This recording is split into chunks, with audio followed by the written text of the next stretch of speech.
Kala mo siya yung si Simba, Pag lumaki siya, igaganto ko din. Para siyang si Simba.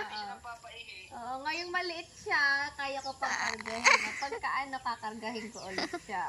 Pagka malaki ka na, sa susunod ulit na pag nag 2 months ka, kargahin kita ulit. Hanggang sa lalaki ka.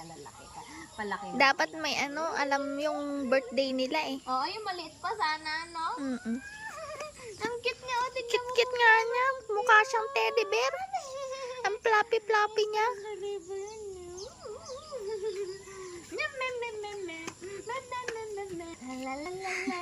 Pil na pil naman niya.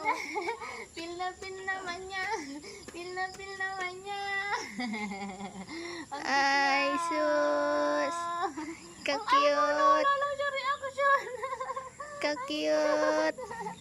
Dapat yung dalawa din. Yung dalawa. Magkatampo yan. Ay. Ba't sila kasi hindi cute pag ginanod? Ba't kasi hindi cute pag ginanod? Iba yung mukha nun eh, no? Yung mukha nun eh. Ito rin. Hindi rin cute pag ginanod. Ang amo nung Iba talaga yung mukha nito eh. Ay, stay lang siya, Sanay na siya. Sanay siya. Thank you, Ate Kel. Okay na? Opo.